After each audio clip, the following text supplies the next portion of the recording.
Hey everyone, Shauna here. Today I wanted to talk about decision-making frameworks.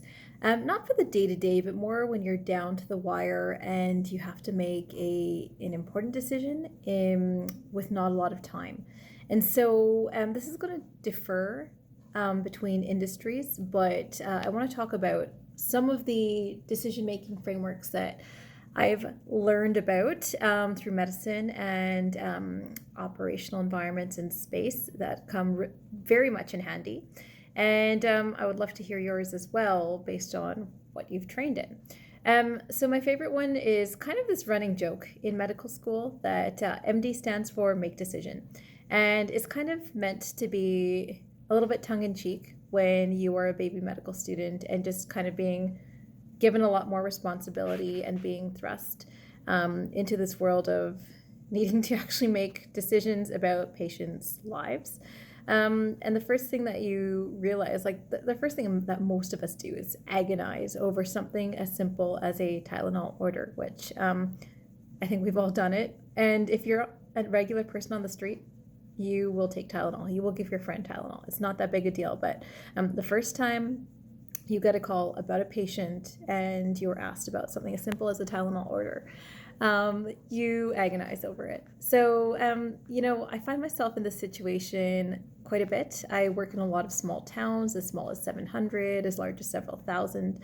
I deal with a lot of hairy scenarios. I can be dealing with septic newborn babies. I can be dealing with pediatric emergencies where a child needs to be intubated. I can be dealing with major cardiac events or traumas in the adult population, and there can be a lot going on. And so the first thing, if I'm kind of stuck on a decision, I just literally say that to myself. MD stands for make decision.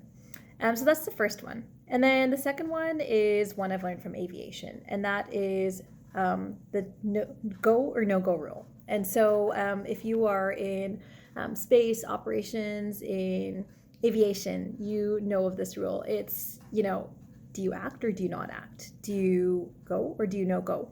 And I really learned to apply this when I was first learning to pilot a little Cessna. And when you're first learning to land a plane, you can be in for some rough landings, and sometimes you have to overshoot. And when I wasn't very good at this, I did overshoot. And if you're coming in at the wrong angle, at the wrong speed, sometimes you have to make the decision to go around or try to land the plane. So that's your go or no-go decision. And even in the emergency department, that really comes in handy. So I can be dealing with multiple critical patients. There can be a query stroke in one trauma bay. There can be a penetrating facial trauma in another bay.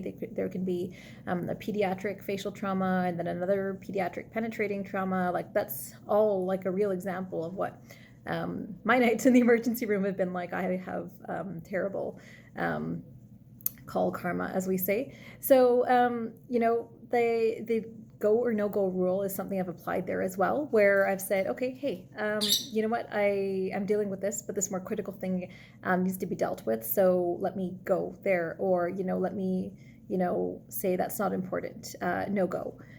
So I hope that helps. I would love to hear some of your decision making frameworks. Put them in the comments below. This is already getting a little bit long, so next video I will talk about emergent scenarios and the decision making frameworks that I use, and we can chat about that. So hopefully that's helpful. Would love to hear your thoughts. Put them in the comments below, and we will see you next time.